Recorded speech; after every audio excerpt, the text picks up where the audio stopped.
Hey friends, welcome to Tai Chi and Empowered Movement class. Today we are going to do something a little bit different. We're going to focus a little bit more on some of the theory, and I'm going to give you some tips and my suggestions for building a successful Tai Chi practice. So first of all, what does a successful Tai Chi practice mean? That could be different for everybody depending on your goals. So first of all, maybe take some time to start a journal, write down your goals, and start to just have, with each class and with each practice, or at least maybe once weekly, check in with yourself and jot down some notes. It's going to end up being a really handy reference tool, even if it feels silly, even if it feels like you're writing down small, insignificant details. Some of those small, insignificant details actually are not insignificant at all, because Tai Chi is not about using external force. It's about cultivating your chi, your vital life force, and using your mind intent to direct your movement. So we have Tai Chi for health, we have Tai Chi for relaxation. Um, my cat is going to join me today since I'm not moving around. So excuse her presence. You at least need to show your cute little face here if you're going to join. All right. So, yeah, so building a successful Tai Chi practice, I would say that if you're practicing regularly and you feel better after you practice, I would say that's a successful Tai Chi practice. And maybe you want to take that to another level. Maybe you want to set down what are called SMART goals, right? So measurable, attainable, specific, and timely goals, right? So maybe you want to say, I want to gain more flexibility. I want to feel more stable and secure when I'm walking. I want to just have more strength, because although we're not using external force, practicing Tai Chi regularly does help you tone muscles. It does help massage your internal organs. It does a lot of really wonderful things. And if you're not sure about all that, go ahead and do some research. Go to a library. Read up on scientific articles about Tai Chi, right? The internet is always, we go to Google right away and you're going to find a lot of things there. But go to some trusted sites. The Mayo Clinic has great things to say about Tai Chi. There's been a lot of studies for health and wellness. Yeah, so, and I'm not gonna sit here and sell it because you're already here watching, you're already here in class, you already, have been doing Tai Chi, and you report back to me like, hey, I feel so much better like halfway through the warm-ups, right? So that's another one of my tips. Don't skip the warm-ups. If you're short on time, classes are 50 minutes. Really carve out that time to commit to yourself to slowing down. That's one of the really great things that Tai Chi does for us, is teaches us to slow down, to relax, to enjoy the present moment. And the world just seems to be moving faster and faster all the time. And so that's why I think Tai Chi and the internal martial arts, Qigong, Bagua, Xingyi, these internal martial arts are just sort of timeless treasures that we can turn to, use as, tools in our kit of how, keeping ourselves healthy and happy and functional throughout all the changes that we go through. So, yeah. So, what else is going to help you build a successful practice? Practice daily if you can. 5 minutes a day, 5 postures a day. Keep it small. Start real small, but really try as best you can to practice every day. And then if you miss a few, at least you're getting a few times a week, right? Um, Again, make a commitment, make a promise to yourself and keep it. And you're going to build self-trust. You're going to build a good routine, right? If we are looking to replace habits that are not as healthy, maybe we want to focus on a little bit more of a nutritional diet, or maybe we want to cut out some screen time. It's one thing to say, like, oh, to sort of complain and say, gosh, I know I do this too much, or to feel like shameful or guilty about that. So if you focus more on creating a new healthy, positive habit instead of focusing so much on stopping the old one, meditate comes from the word meditatio, which means circular thought. And I'm going to refer up to my circular painting here above me, circular thought, right? So this is where we can get into this worry cycle, right? Oh, what if, did I do this? Oh, I have to do this tomorrow. Okay. So we get into this cycle of thoughts. And I don't have to tell you that, for me, that doesn't feel very good to sit and worry, especially if you know, it can be frustrating to want to meditate, to want to relax and clear our minds, maybe before bed. So, having a class, having a teacher kind of gives you a whole community. It gives you more than an accountability partner, a practice partner. It gives you somebody to talk to. It gives you somebody with common interests. So, you know, I know that, of course, I've missed many classes. I've missed months of classes in practice when I went through pregnancy. And, that's really part of why I have been structuring my classes in the way that I have, is because I want them to be accessible to busy moms, to people with kids, to people who have all sorts of things going on in their lives, different skills, abilities. So yeah, it's just important to me to continue sharing this with people who also want to enjoy Tai Chi and the health benefits, right? Why not, share something positive, share something meaningful, worthwhile. So that's why I have built my personal practice and why I have stuck with Tai Chi since 2010. So coming on 13 years, 13 years now of, personal study and practice of Tai Chi, Qigong, Bagua Zhang, so yeah, practice often, practice daily, keep a journal. Read books. There are some really wonderful books, and I will reference them sometimes. And if you are really unfamiliar with Tai Chi and Chinese martial arts, I would really suggest starting with the Tao Te Ching, because there is philosophy and culture behind these martial arts. There's a reason to these things, right? There's a rhyme, there's a reason that, these forms, that these styles have endured through centuries, right? So try to maybe, do a little bit of reading on Taoist philosophy, on read the Tao Te Ching and take some wisdom from that. Because we talk a lot about opposites and substantial and insubstantial, and you're going to get an understanding through reading that you might not, I can't always take time out of every single class to explain this stuff. So do a little research, do a little reading on your own, go a little bit deeper into, the history of Tai Chi and where it came from. And, there's different styles. We're learning Yang style Tai Chi. There's other styles of Tai Chi. Kind of educate yourself and know the difference a little bit. Class videos. As students, you have access to class videos, right? I have, if you are with me in Zoom classes weekly, sometimes we have to miss, and I will send you the recordings, right? You have a library of videos at your fingertips. You might have to search through your email, or if you've joined on Patreon at, whatever tier, you can access all the past class videos there. And that's really a great resource to just rewatch and to go through and to have that guidance again, to just be able to relax and not think too hard about things. So, practice often, and vary your practice, right? So being in a class and practicing on your own is going to feel totally different.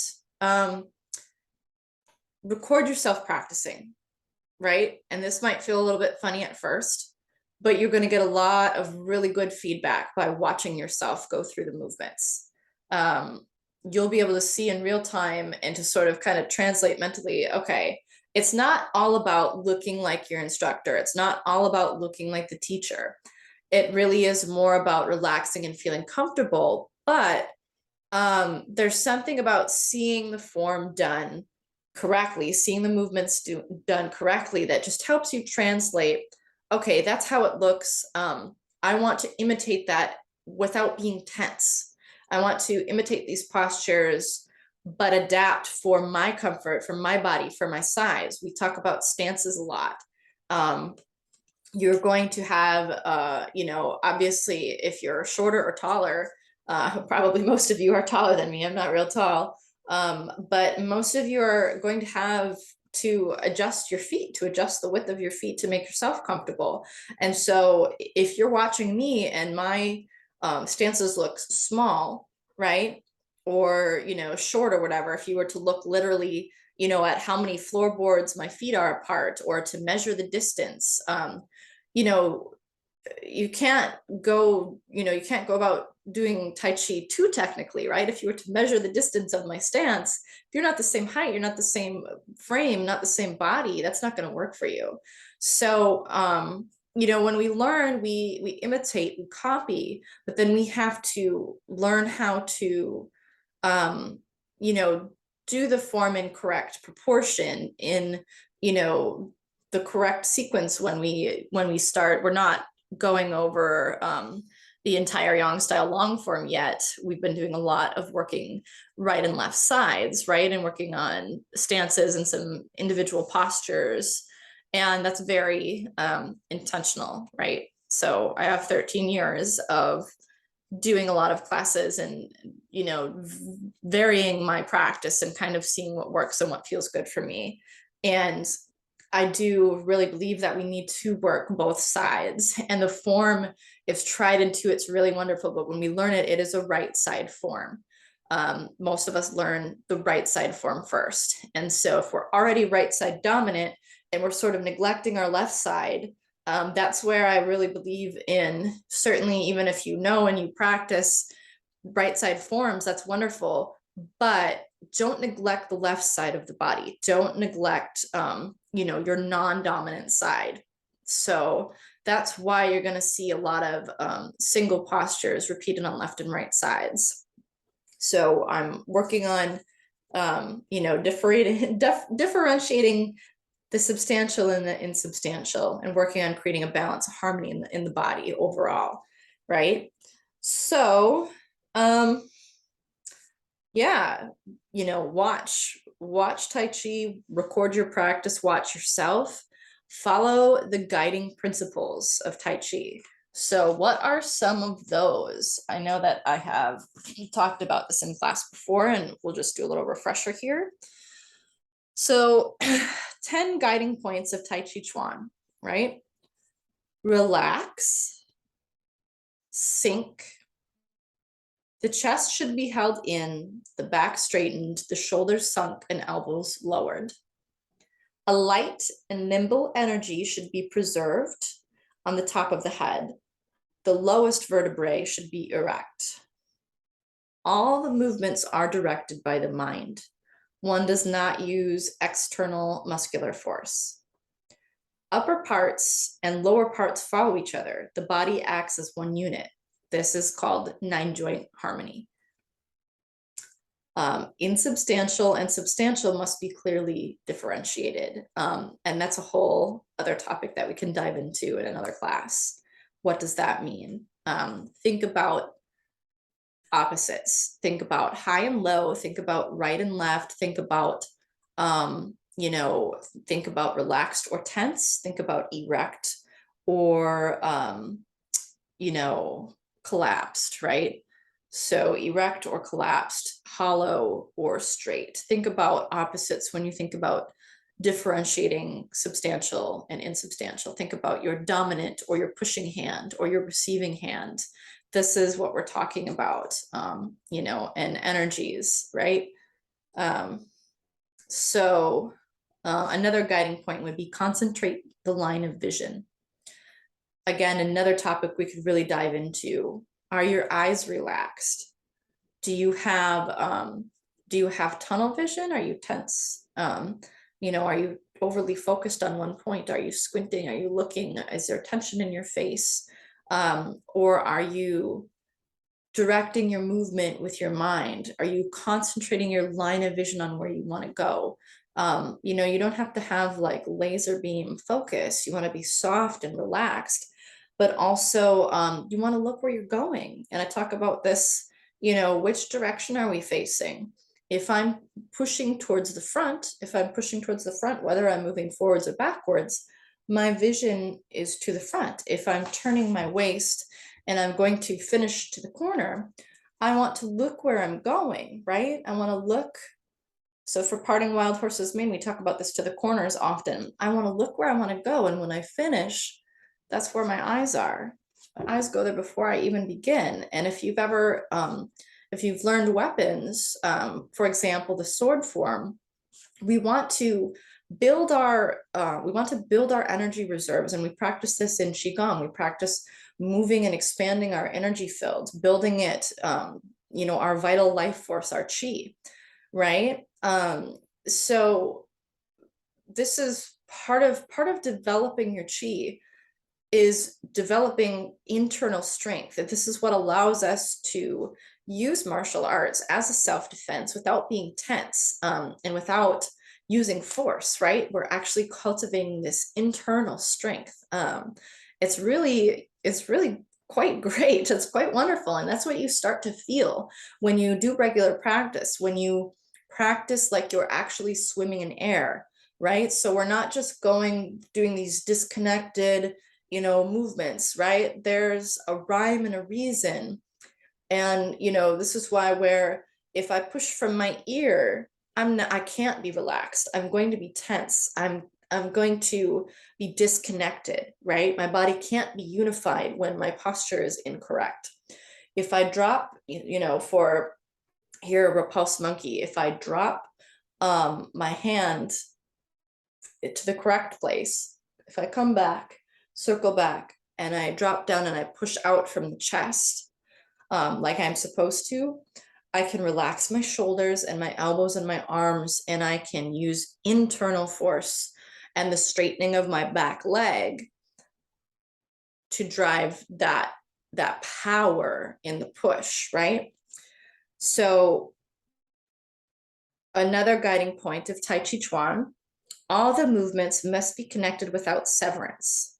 When the energy is severed, use mind intent to reconnect it.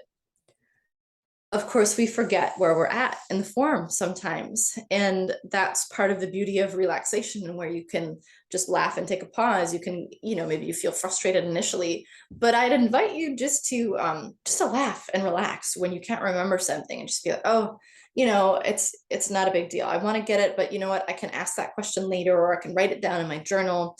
I'll come back to that thing that I can't remember right now. I'm going to practice what I do remember. And this is another, I think actually maybe one of the most important points for me. I always concentrate on practicing what I remember. And if I don't remember a technique, I don't want to practice it incorrectly. So I will stop, and I will go back and I will wait till the next class. I'll ask the teacher. I will search through my journal, which is another reason it's great to have that handy to refer to right away. You don't have to get online or ask somebody or call or text. You can just flip your journal open and be like, oh, I have a note about that. That's the reminder. Now I remember how to put that posture together. Now I remember how to put that sequence of postures together. So when things fall apart, when your movements become disconnected, when there's a severance in your focus, in your memory, in your movement, if you become, choppy or whatever, use your mind intent to reconnect it. You'll often hear, in my studies, I would often hear that, we want to have this connection, this fluidity, like a string of pearls. And that's a metaphor for several different things. The string of pearls could be the vertebrae in your spine and having a really healthy, moving spine, allowing your spinal fluid to move through, to pump, allowing you to have health and wellness without stagnation, without pinching or pain or restriction or imbalance. So a string of pearls could be a really healthy, mobile spine, right? A string of pearls could also be, when you do learn the entire Tai Chi form, being able to connect, to have each posture be a pearl, right? And to connect all those pearls in a beautiful string, in this beautiful sequence of postures, right?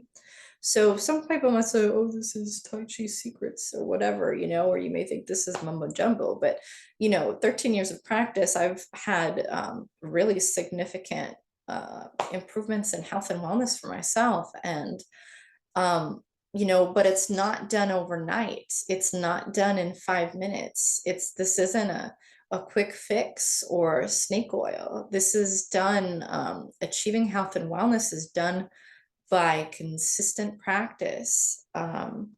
Okay. Another guiding point of Tai Chi Chuan, meditation and action, right? So we do that in a lot of ways. We can meditate. This is another reason I love repeat left and right side postures. You're doing the same posture, working both sides of the body evenly, hopefully, or feeling where you're tense or uneven in your body. You can notice those things initially and then work towards balance in the body. Meditation action. Choose one thing. Choose one or two things each time you practice. Say I'm going to do a row of golden roosters, okay? So I'm going to move back across the room, and that space that I have, that one row of golden roosters, when I run out of space, the first time I'm just going to concentrate on rooting. I'm just going to concentrate on being really stable and not losing my balance. Or when I do brush knee, I'm really going to focus on coordinating my movement and my timing with my breath. For this row of cloud hands, I am just going to focus on relaxing and syncing my energy. For this row of parting wild horse's mane, I'm just going to focus on, you know, choose your adventure, pick the thing that you want to focus on. It's your practice. You can build it the way that you want. So, all right. There are our 10 guiding points of Tai Chi Chuan, which I've gone off on tangents and elaborated on a lot of them. This is probably quite a bit for one lesson, but I just really wanted to dive a little bit more into the theory because I don't take time to do this each lesson. And I do think it's important to have these things to think about while you practice. So there's our guiding points. And to follow those, I know it's a lot to remember. You can reference this video. You know, you can ask me questions. I hope that you will take notes from this video and put them in your practice journal. Maybe just a couple of things that, you know, stood out to you. It doesn't have to be, you know, you don't have to write down the whole session. You can reference the video, write down some things that stood out to you that you think you could work on, or that you kind of have an aha moment. That's going to help you take your practice to the next level. When you follow those, when you ask questions, and when you follow those aha moments. So more tips on building a successful Tai Chi practice for health and for happiness too, right? We're not all happy all the time, but in general, feel a little bit more uplifted, a little bit more empowered, a little more happy in general. You know, to combat any stress that would negatively affect our mental health. I think Tai Chi is extremely effective at helping us fight stress and offset some of those negative effects on mental health. I think it's really, really wonderful for that, you know, not just for physical fitness, but for mental fitness and resilience as well. So meditation helps us build, you know, mental resilience and health. So you know, because we're working our mind. We're not just working our bodies, we're working our mind too. So more tips for being successful with your Tai Chi: enjoy yourself, right? This is a lot to think about today. Don't bite off more than you can chew. Don't try to think of 10 things at once when you practice. Like I said, slow it down, keep it simple. You're building this, you're building, you know, you build a brick house, one brick at a time, right? From the bottom up. And it's really important to lay down that foundation. It's really important to work on stances, and to develop a root before we focus too much on, you know, you know, I don't know, something else. It's just really important to get your steps down and your basics, and to, yeah, to be practicing. We want to practice correctly, but what is correct? Correct is relaxed. If you're practicing incorrectly, you will feel tense. So that is one of the keys that you can tune into in your body, and developing that, developing the ability to listen to and trust your body is noting, you know, again, go back to your practice journal. Note, you know, I felt tense in my shoulders today. I think that I could try to tuck my pelvis a little bit more and maybe be a little bit more upright. Or I felt tense in my neck today, and I think that I'm leaning too back, and I need to tighten my core. I need to condense and relax and hollow my chest and shoulders a little bit, right? Just a couple examples. Listen to your own body and the feedback that you get. Okay, I know I've said this is the most important thing, but I guess the most important thing for building a successful Tai Chi practice is don't quit. You know, you can absolutely become more resilient, more strong, more healthy. Don't give up, don't quit if it's difficult. You know, and it's okay if you do. It's okay, you know, if it's not something that you want to continue with your life. You know, there's other things, there's other exercise. Some people are into yoga or Pilates or weightlifting or, you know, other things, running. You know, there's a lot of things that you can do, and they're not mutually exclusive, right? So do your home workouts, do your fitness routine, do your life. Your lifestyle is your lifestyle, right? I'm not going to tell you how to live your life. That's unethical and waste of time, frankly. I guess you got to do you. So yeah, that's a lot of food for thought, I think. And I'm going to maybe make a separate practice video for today. Just logistics wise, I need to move some things around the room. So for current students, look for that second practice video for today. Watch this one first and then go to the practice video, and try to apply some of the things that we've talked about. So I think I'm going to make the first part of this lecture today public. So if you aren't a current student and you're interested, the best way that you can get in contact with me is to email me. And if for some reason it goes to spam, my contact info is on my website, spiralforgefairy.com. If you just Google Jenny Graves, you're going to see me as a farrier first. I've been a farrier for also since 2010. For 13 years I've worked with horses. So horses and martial arts have enriched my life for 13 years, for a very long time. So you can also connect with me, you know, sorry, current students, you've heard this already, but for my potential students, you can connect with me on Instagram as Tai Chi with a Farrier. You can preview classes on my Patreon, also Tai Chi with a Farrier. And yeah, please reach out with any questions. And what else do I want to say? Yeah, you know, you decide how useful and how valuable this is to you. It can be extremely valuable, or you may be like, it's not really my thing, and that's fine. So, but for those of you that want to continue, I'm gonna continue doing weekly classes on Zoom. look for, I may be packaging classes a little bit differently.